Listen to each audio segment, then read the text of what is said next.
claro en la utilización del lenguaje, porque la IA, a ustedes, cuando les toque a la IA juzgar, cuando la IA tenga que valorar, le va a pedir precisión terminológica. Eso se llama semántica. O sea, vamos a tener que aprender, como se aprendiera en la escuela primaria, a hablar bien, tener buena dicción. Porque por ahora se le está escribiendo, pero dentro de muy poquito no se le va a escribir nada, se le va a hablar nada más. Porque si no se le habla bien, hay en la ambigüedad, en la polisemia. Para ella, no darle una instrucción bien, pero bien precisa, es llevarla a un mundo inseguro y no trabaja en mundos inseguros. Entonces el algoritmo de alguna manera utiliza términos que son unívocos, no son términos equívocos y no son términos anfibológicos, o sea, no tienen los polisémicos, que tengan varias interpretaciones. No conoce la equidad, conoce la concepción de la justicia, pero no la equidad. Y de la justicia más o menos. Conoce la justicia que tiene que ver con el positivismo. Ahora, ¿cómo convencemos a esa IA? Bueno, para eso tenemos muy a mano la teoría del delito, porque la IA se va a apoyar en la teoría del delito, porque es lo más científico que hay en el derecho penal.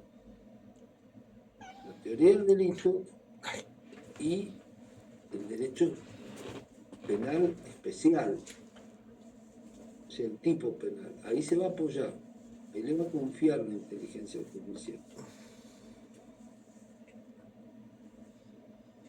Entonces hay que explicarle muy bien a la inteligencia artificial todo lo que se quiere hacer. No da por sentado que yo quiero hacer tal o cual cosa. No se le pueden ofrecer contrapuntos. Tiene que haber una técnica para pedir, para argumentar y para explicarle que tiene que argumentar en base a lo que la dogmática jurídico-penal expresa en la teoría del delito, el derecho procesal penal vigente, las normas. Entonces uno va diciéndole cuál es el camino y pidiéndole que no alucine, porque alucina, porque como ya nos conoce, porque ya hemos entrado, ya le hemos preguntado la enfermedad, no sé qué, va a relacionar la enfermedad con lo que le estamos preguntando del alegato. Entonces, si no alucina, no relaciona nada fuera de lo que le pido estrictamente. Como un delirio que le agarra en un momento.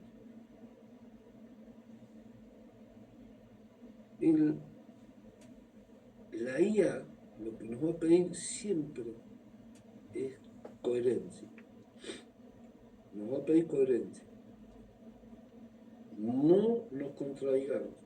Y yo se lo he dicho a ustedes hasta el cansancio. No se contradigan.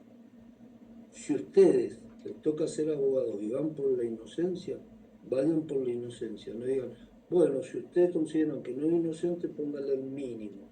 Y ya cerrar con ese discurso de reconocer es contradecirse. Ustedes lo pueden decir en la mitad del discurso. ¿Y por qué no piden el mínimo? Pero no cuando cierran. Cuando cierran, piden la inocencia. Dejan en claro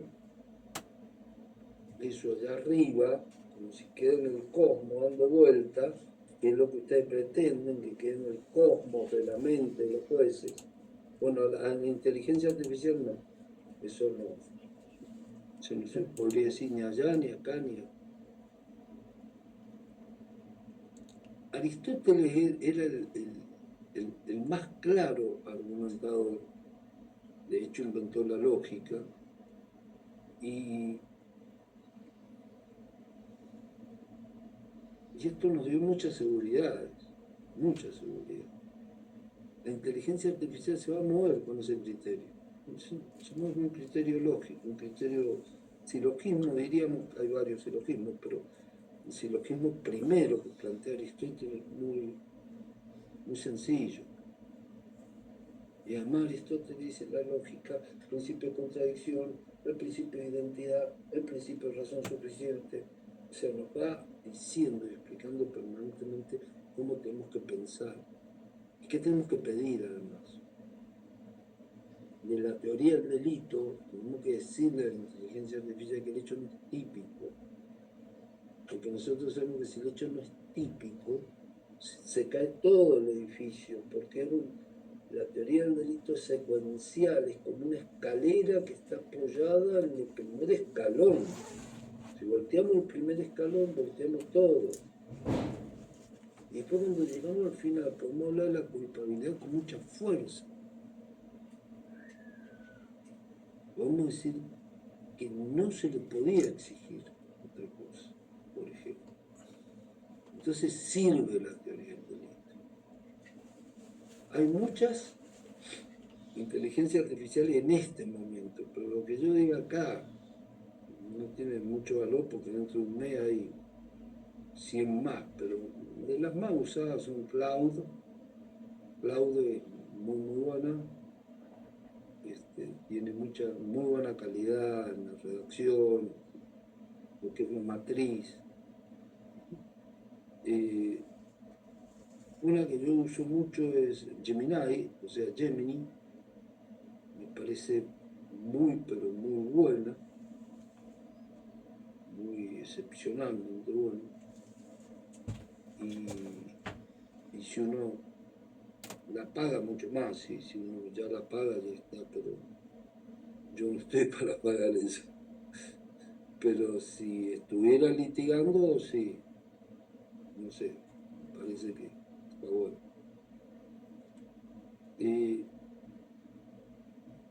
Claro, lo que se va a contradecir todo esto, hay un filósofo alemán muy famoso que se llama Marcus Gabriel, pero es nuevo.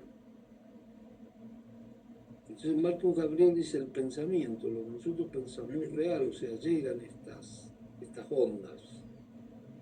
Entonces cuando nosotros estamos en una audiencia, las ondas llegan, según él. El tema es que la inteligencia artificial no le llegan las ondas.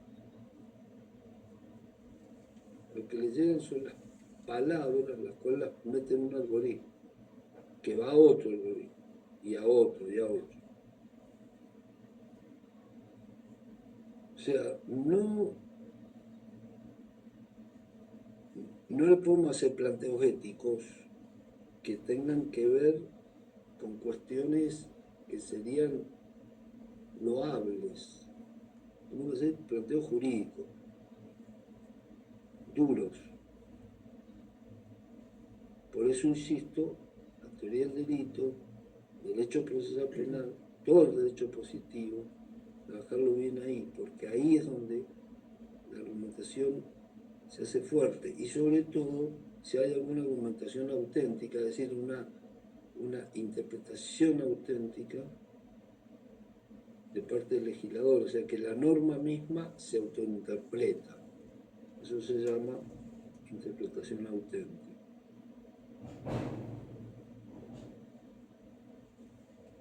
Hay, de alguna manera,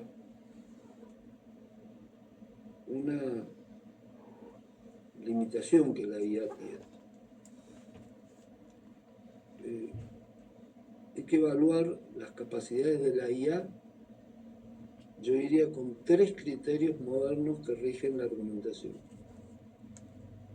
Hay que decirle a la IA que el mismo tipo penal, lo que yo he tratado de transmitirle a ustedes brevemente, el tipo penal, que equivale al supuesto hecho, es garantista, de un tipo de garantía, donde la función garantizadora deriva del principio de legalidad, y el principio de legalidad está atado con la tipicidad, responde a la tipicidad. Y eso significa precisión, significa claridad del sujeto ahí, de lo que la norma dice que tiene que ser clara, sencillez, incriminación específica de la norma y también del fiscal que va a repetir eso. Y a su vez, la afectación de un bien jurídico protegido en tanto y en cuanto sea un delito de resultado o bien el bien jurídico protegido pueda ser puesto en peligro. Tipo sistemático es otra cosa. Anda más con una visión de limitación del tipo. Entonces, argumentamos un criterio garantista. Protegemos al imputado porque lo dice en el sentido de lo que sería el principio de inocencia, ¿no? Pero también protegemos a la sociedad exigiendo la eliminación de sesgos por parte de los jueces, sesgos que la inteligencia artificial va a decir que no tiene. Y esto es un peligro porque el algoritmo lo hace alguien. Y aunque se nutre de los datos del pasado, se perpetúa, se camufla en los sesgos estadísticos bajo una apariencia de objetividad. Entonces opera como si fuera una caja negra. Yo no lo puedo agarrar, en mi pueblo se dice no lo puedo pillar,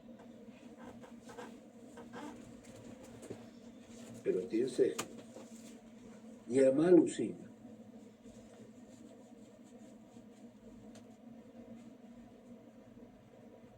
Estos criterios que rigen la argumentación, que es un criterio garantista, un criterio práctico de la argumentación, y por supuesto un criterio epistemológico, y a eso hemos venido, criterio epistemológico, es decir, con rigor científico y racional. Y miren, ustedes pueden hacer lo que quieran, pero no le van a ganar a la teoría del delito siendo en materia científica y racional. Porque son miles y miles de cabezas pensando en la misma dirección, a través de cientos de años. La teoría del delito ha sido una máquina de producir teorías, idas, venidas, hasta licuar todo lo que está ahora y ustedes ven. Por eso hablé de las escuelas, para que ustedes vean cómo va evolucionando el tema.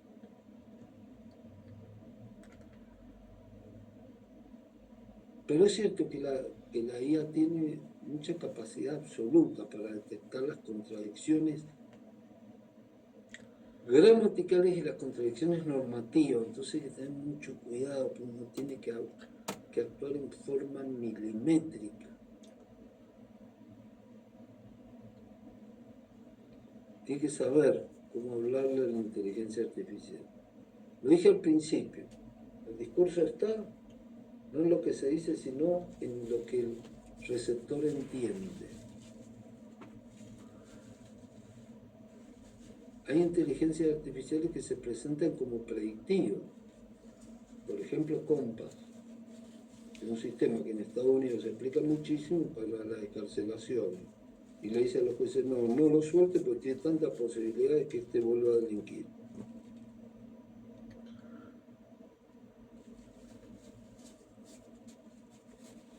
Y hay un peligro en la predicción, en la argumentación predictiva, sí, un peligro.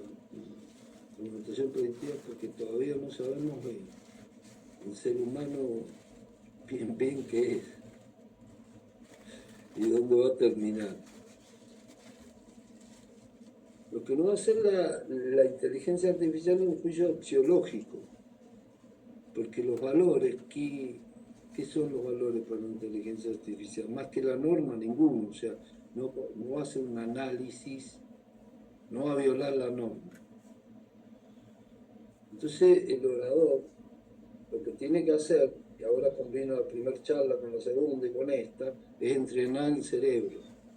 cuando va a actuar contra la inteligencia artificial. Y tener mucho cuidado, porque hay veces que está actuando con un juez adelante, pero el juez va y consulta a la inteligencia artificial. Entonces tengamos cuidado. Y lo hace a escondidas, porque no lo va a blanquear. Es más, lo copia igual. Y se han visto miles y miles de casos.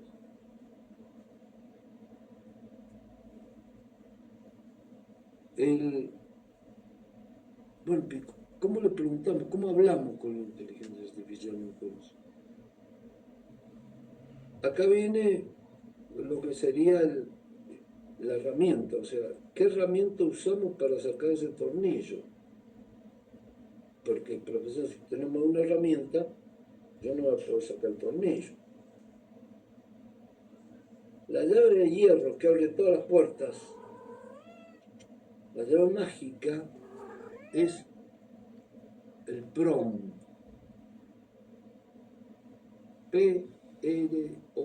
PROMPT. En inglés, ¿no? PROMPT. PROMPT.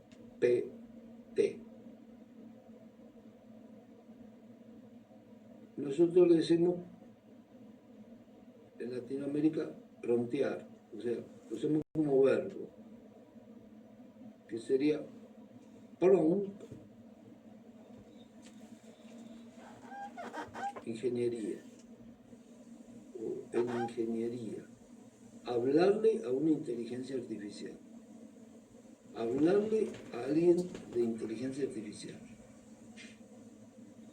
pero hablarle para que te devuelva exactamente lo que necesites. Y para eso hay que hablarle sin rodeo, con tono justo, rigor, en un trabajo que te exige. Es decir, le tenemos que decir, quiero saber con rigor científico, con lenguaje claro y sencillo, con las fuentes las cuales consultas al final, con los distintos fallos, del Superior Tribunal de Bolivia, desde el año 2010 al año 2026, sobre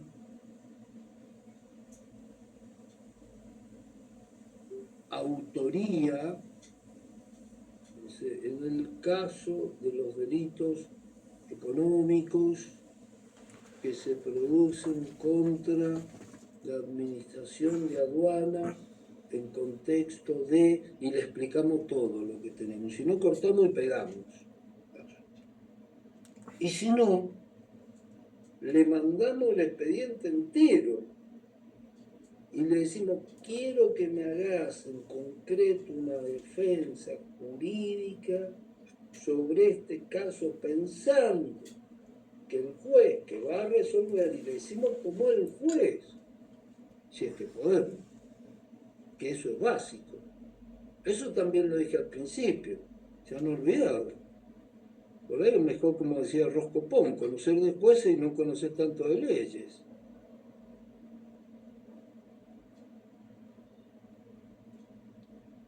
Entonces tiene que ser todo exageradamente claro. Hay que saber hablar con claridad y con calidad. Porque en el mundo de la comunicación, acá lo que vale es el mensaje.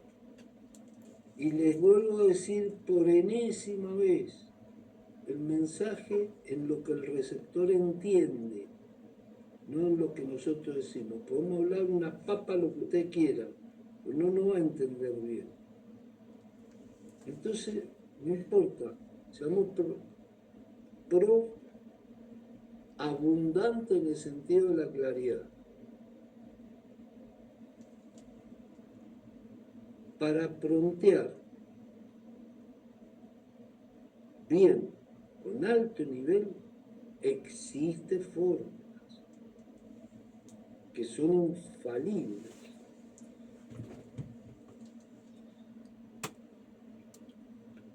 hay un acrónimo que es CREOA, C.R.E.O.A,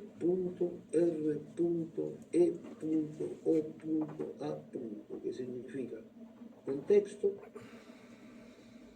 rol, estrategia, o sea, la instrucción, el objetivo y el formato que querés.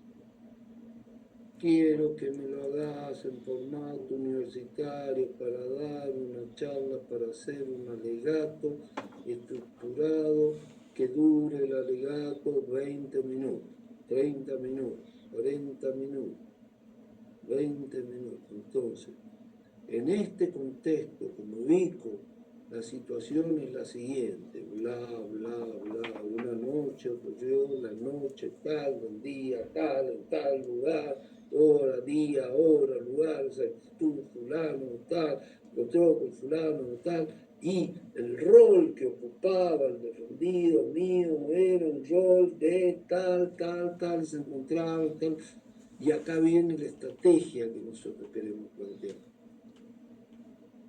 Y le decís, por favor, hacemos una estrategia que tenga la capacidad suficiente para poder resolver tales o cuales cuestiones que se me están imputando. Estas son las instrucciones que tienen que ser precisas. Entonces, tiene contexto, rol, estrategia, que son las instrucciones también, el objetivo y el formato, CREOA. La anatomía del PROM tiene un rol, un objetivo, tiene fuente de información, PROM. Tiene estilo, formato, no se le puede preguntar cualquier cosa. Se le tiene que preguntar, mira, ahí este contexto. Si le voy a preguntar por mi salud, por ejemplo, le tengo que decir, mira, yo tengo este problema de salud, y bien detalladito y bien científico. Y mi situación es la de un enfermo diabético con tal y tal y tal grado, y tomo tales y tal y tal y tal y tales pastillas. Y hasta se me ha planteado una operación y mi estrategia, lo que yo quiero es evitar esa operación porque tengo mucho miedo a la operación y este es mi objetivo. Y necesito que vos me des una explicación bien exhaustiva, derivada, con fundamentos, con citas de importantes médicos que tienen que ver con el tema y que conocen, con las opiniones de los mejores, en 500 palabras y estructuradamente. Entonces te va a hacer como un libro, te va a hacer una guía, lo que tenés que hacer. Pero esto se lo digo a modo ejemplo, porque en realidad lo que tendría que decir es cómo vamos a hacer un alegato.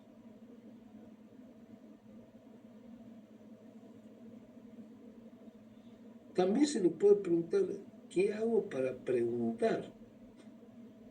O dialogar mejor, porque una vez que uno termina de preguntar, le da una respuesta y hay que decirle, ¿y qué preguntas te tengo que hacer para tener más claridad sobre el tema? Entonces la inteligencia artificial te va a dar la respuesta y te va a decir, yo te recomendaría que me preguntes además de esto, de esto y de esto y de esto. Entonces, no nos metemos en una información indeseada o caótica. Esto se llama planteo inverso. ¿Qué le preguntarías vos a la inteligencia artificial si estarías en este caso? Planteo inverso. Supónganse ustedes, quiero escribir un ensayo profundo sobre la autoría mediática. Bien detallado, serio, con rigor científico. De 1000 palabras. Claro, con información, datos que sean concretos, citas de fuentes. Pero antes de redactar nada, haceme 5 preguntas claves que yo necesitaría que te responda para que puedas comprender perfectamente mi pensamiento, mis fuentes de interés, mi tono, mi objetivo, y diseñar un texto un poquito más exacto. Haceme preguntas. Y el pronteo, acá viene una cosa, que no hay que perderla de vista, que no opera con los jueces humanos, pero sí opera con los jueces de la inteligencia artificial. El pronteo en forma imperativa. No se puede decir, mira, me parece que estoy dudando, estoy opinando. No, en forma imperativa. Exigente, se tiene que exigir y se tiene que limitar. Y que ingrese a una página jurídica, que ingrese a la jurisprudencia, que seleccione la jurisprudencia, que seleccione la doctrina que sigue tal o cual tribunal. Y si hay algún plenario, que lo siga, que lo transmita. Porque para plantear bien hay que tener claridad y especificidad. Bien las instrucciones. Cuanto más preciso sea el prompt, mejor va a ser la respuesta.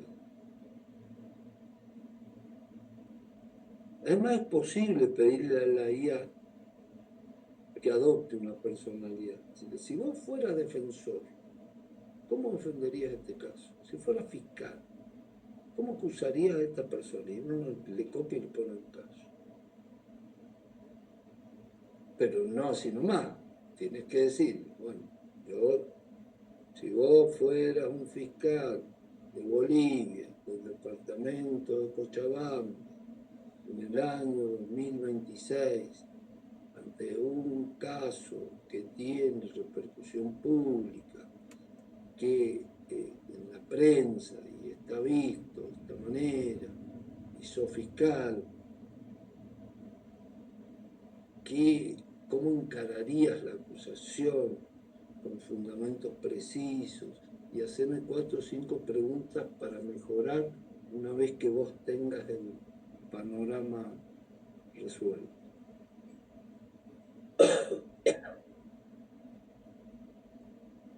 Hay algo que yo también deslicé en esta charla del día de ayer, que fue una charla de reflexión, por eso a mí me parece importante, que cité mucho a Kant.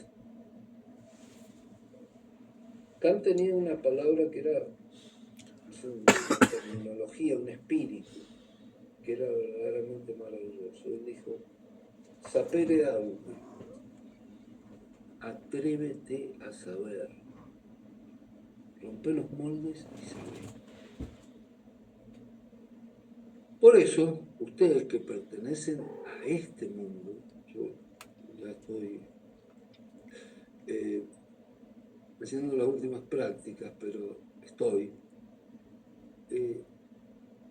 aparecen dentro de lo que se llama la oratoria multitasking. O sea, como el arte y una técnica de comunicar un mensaje de manera efectiva mientras se gestionan en forma simultánea otras cosas. Entonces ustedes están escuchando al otro que está hablando y están acá metiéndose con la inteligencia artificial, transmitiéndole lo que está escuchando de él.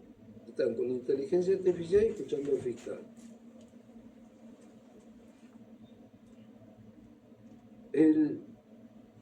La inteligencia artificial, salvo que tenga cámaras muy elevadas, no va a poder entender los gestos corporales y eso hay que tener mucho cuidado.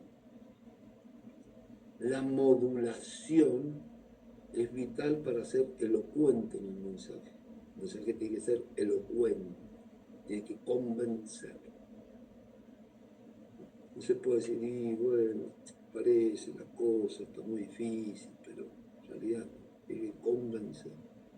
Esto no quiere decir gritar, o sea, no se grita en una audiencia.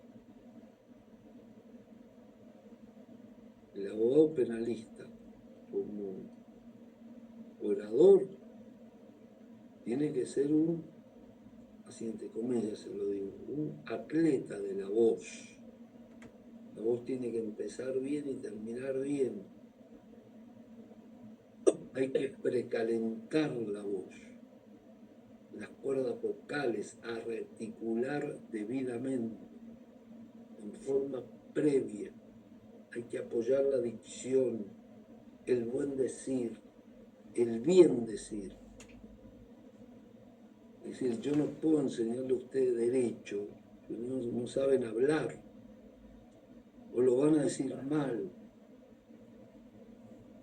Por eso me tomo el atrevimiento en las clases de siempre decir lo que pasa en la realidad. Ya no estamos ante el orador que se paraba en un atril con un papel escrito. Ahora ya no te dejan escribir mal. El sistema oral te dice andá y hablar. Tampoco el juez es soberano, se acabaron los soberanos, todopoderosos. El juez va a tener que fundamentar lo que dice. Lo va a tener que argumentar y dar fundamento.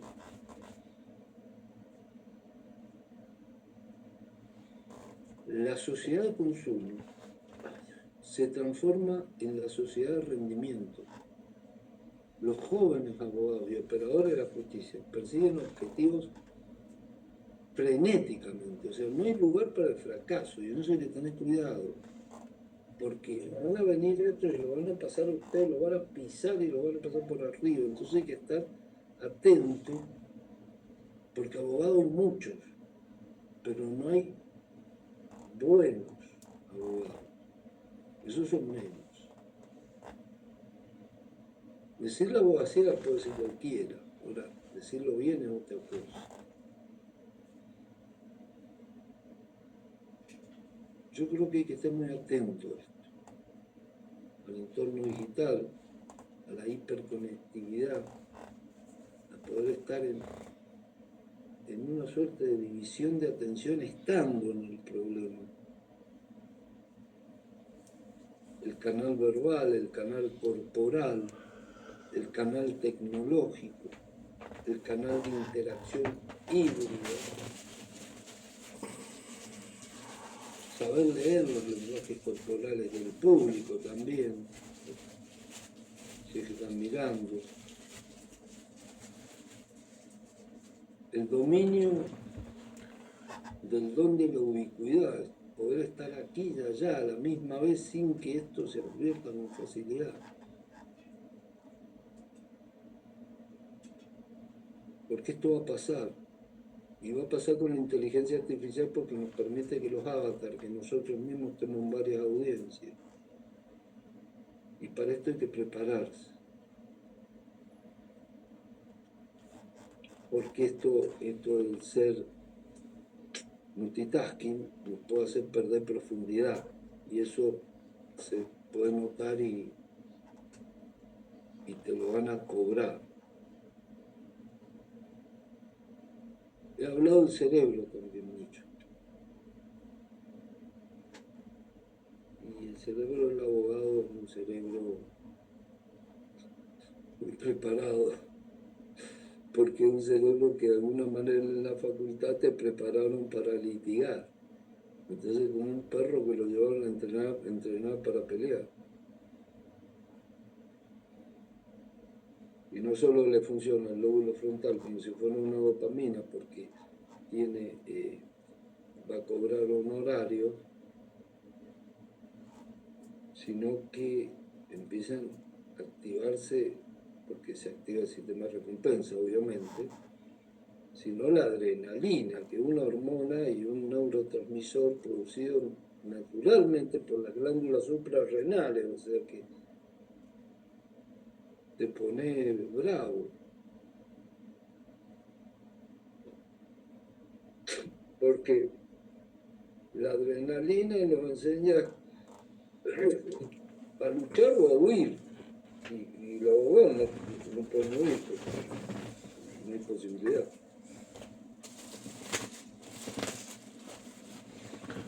Entonces, esto también hay que saber manejar, conócete a ti mismo muy fuerte en esa lucha de opuestos. Y el cerebro lo sabe. El cerebro seguro que lo sabe. Y el cerebro lo hago, mientras más racional sea, mejor frente a la IA, que exige rigurosidad científica dura, o sea, un lóbulo frontal bien gordito. Pero el juez humano tiene un criterio racional, pero también tiene un criterio de derechos humanos, entonces ya hay que saberla manejar. Y eso se maneja con las emociones, el peso de la emoción.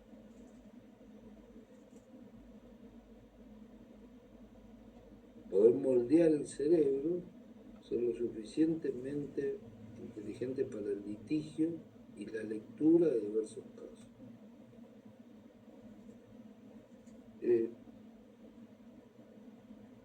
Creo que el litigio, los abogados cuando tienen causas civiles, siempre se sabe, un buen arreglo, un buen juicio. Y hay veces que se dice hasta que un mal arreglo, mejor que un buen juicio. Yo quisiera dejarle este mensaje antes de ir a este break, que es un poquito más largo, de que, no sé si alguna vez alguno ha jugado al ajedrez, a veces hay una comparación del ajedrez con la abogacía, porque es un juego donde el que tiene mejor estrategia termina ganando, es contradictorio, es adversarial, es dialéctico. Es como un litigio.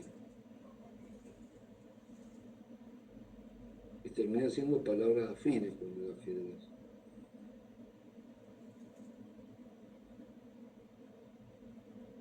Hay un litigio. Y eso le hace compartir el ADN del ajedrez con el sistema acusatorio, el sistema adversarial, que no son cosas iguales. Por eso muchos filósofos del derecho dijeron, bueno, el litigio, lo jurídico, sigue las reglas del ajedrez. El ajedrez no ha sido muy científico, digamos, en cuanto a la filosofía. Sí, muy científico en cuanto al juego mismo, ¿sí? Pero algunos han sostenido que en el ajedrez como en la vida, la mejor jugada no es la primera, es la última. Eso decía Bobby Fischer. Otro grande, que era Garry Kasparov, solía decir que el triunfo solo se alcanza con la lucha.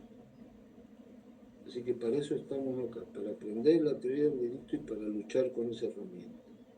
Nos vemos en 10 minutos, si ustedes son amables.